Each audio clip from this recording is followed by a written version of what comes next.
Thank you. Thanks for the chairman's introduction, and good afternoon, everyone. My topic is about CEOS in interventional treatment. This topic is too widely to involve nearly every organs, every system of the body.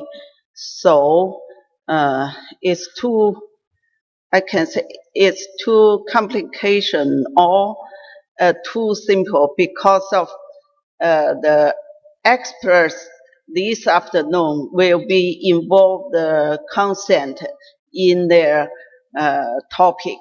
So here I just emphasize some things. There are 4 topics here for the indication of the CEOS in interventional ultrasound use. No matter in the liver use of the guidelines or the non-hepatic organs uses, we can see there are many sites for the contrast enhanced ultrasound, except the intraoperative uses and also biopsies. Today we mainly involve the intracavity uses and also for the interventional tumor ablations. For the contrast enhanced ultrasound in ultrasound guided interventional treatment, the first one is for the intracavity uses. It could be used in the pre-procedure or intra-procedure or post-procedure. That's just have comments for the Professor Ren.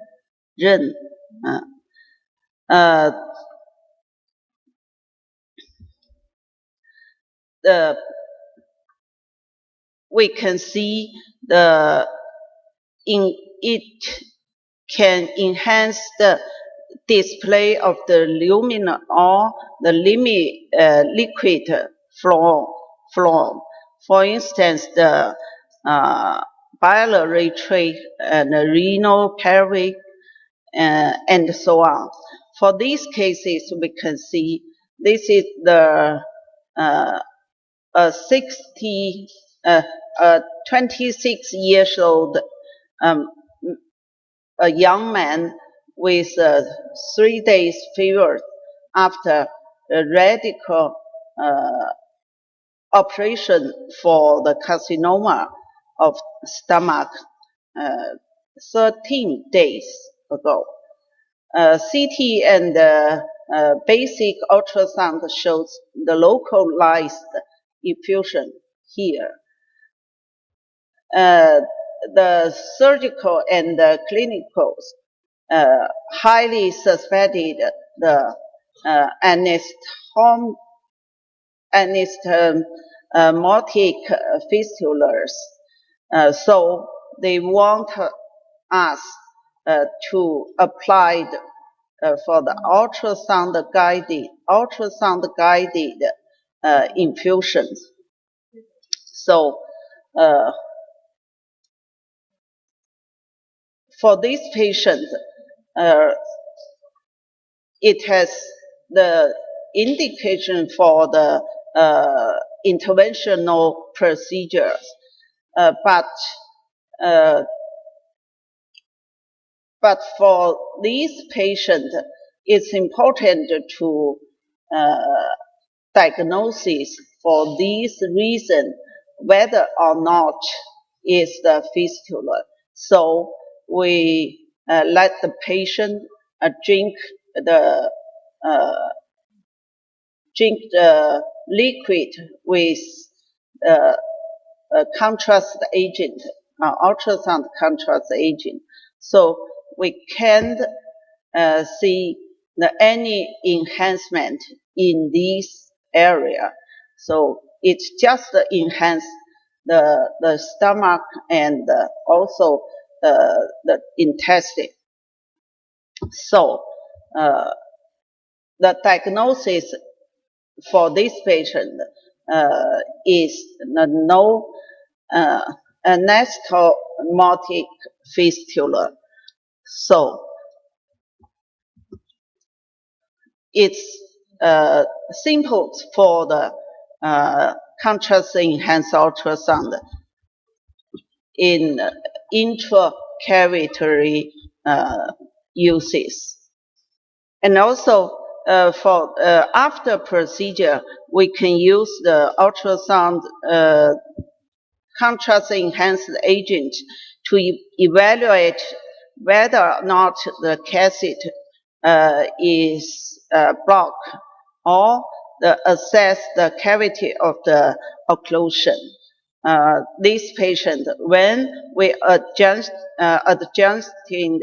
the position of the drainage tube, the renal cavity was visualized clearly. And also, this is for the Professor Xingwu Cui. He published it. We can see contrast enhanced ultrasound intracavitary could clearly show the enhancement surrounded the kidney. So when the repuncture and drainage for this patient, it could show the enhancement. And the second one is used for the assessment, the bleeding, the trauma, or the abscess, and so on. It could display the location and the degree of the bleeding or trauma, and the guidance local treatment, and also evaluate the effects. For this patient, after it's the solitary kidney with RCC nodules in the left kidney, and after ablation, we can show the liquid surrounded the kidney. So, but the color Doppler couldn't show any signals. We can't find from where the bleeding occurred. So we use the contrast enhanced ultrasound and show the bleeding position clearly, and also under the contrast enhanced ultrasound guidance, we did the interventional procedure and stop the bleeding. And also using intravascular contrast enhanced ultrasound, we also could see the abscess and so on clearly. This is the age of the abscess, the liver abscess, and also to show the kidney abscess, and guidance the interventional puncture position, and also the treatment got the very good result. And the third of the indication is in tumor ablation. This concept, I think that everyone here is very familiar. Contrast enhanced ultrasound could be used in pre-ablation to assessment the target tumor, and also devise the treatment plans. And also we can clearly show the inconspicuous on the conventional ultrasound to guide our procedure, puncture procedure. And the intraoperative uses, I think the most widely used is for the guidance puncture. And also during the ablation, we could immediate evaluation the therapeutic efforts. Usually after the hyperechoic disappeared, it's nearly 5 minutes to 10 minutes. So we must be careful to avoid the hyperechoic to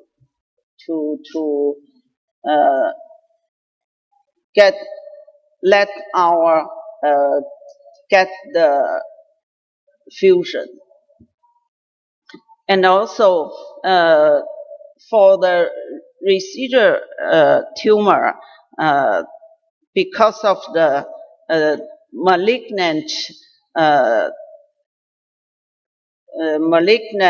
contrast enhanced ultrasound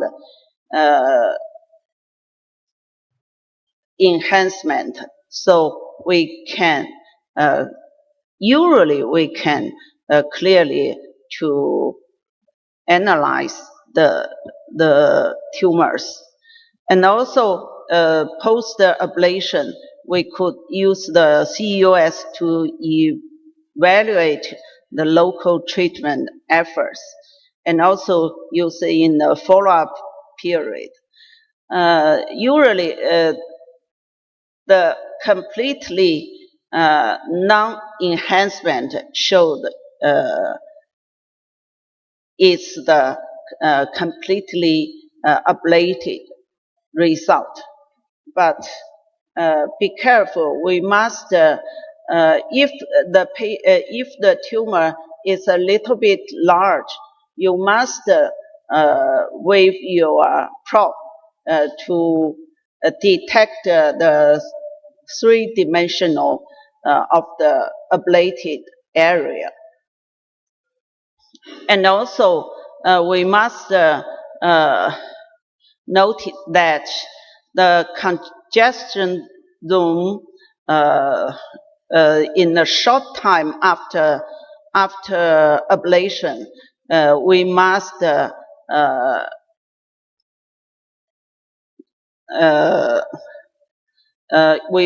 notice that don't recognize these as the tumor reseizure.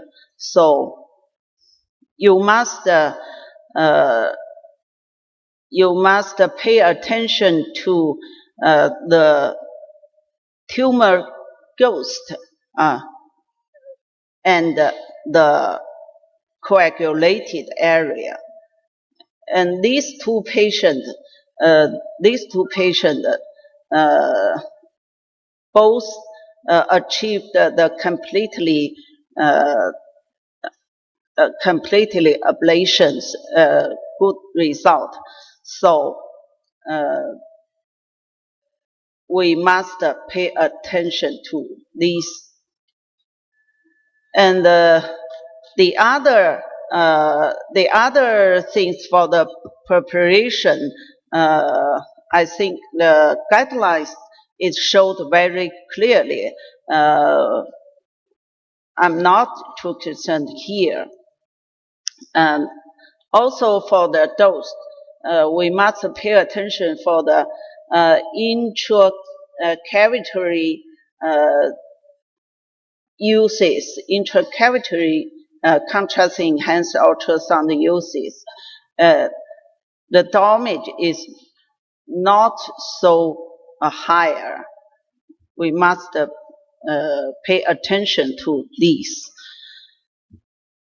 And also for the ultrasound settings, ultrasound entrustment setting, we must select the correct corresponding present conditions. For instance, the MI and the focus and the frequency and the gain and so on. And also during the contrast enhanced ultrasound guided ablation, we must pay attention to first we must identify the target tumor, and then the second time we guide it for puncture. We must pay attention to you need to mix the agent and then injection immediately. And also we must pay attention to the dosage of the agent, and not so high and also not so low.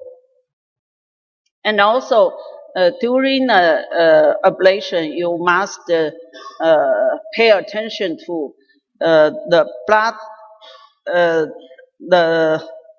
the blood measure not with the same length of the injection. Now is our presentation. Here is the cases for the question. Here we can see the same patient. Before anesthesia, we can see the tumor clearly. And during anesthesia, we can't see this tumor so clearly. So 我这问题也是用中文吧。那么强调一下，大家选一下，患者造影显影效果差的原因是，一个是造影剂推注前没有混匀，一个是剂量太少，一个是血压袖带和静脉通道同侧，还有一个那么就是以上均可能。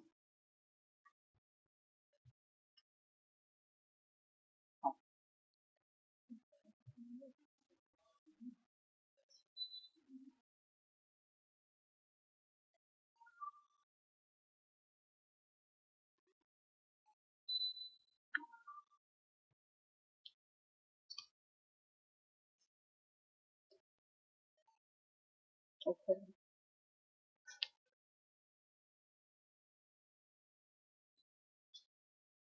大家看一下，这个实际上也是个强调的题。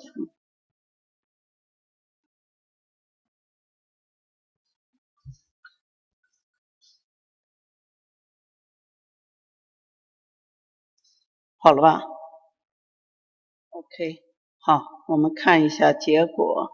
那么实际上呢，这个答案应该是个 D， 因为不管是造影剂，我们看见如果你混合以后，你在那等着，在超声引导的情况下，你病灶还没确认好，那么或者是针还没有放到这个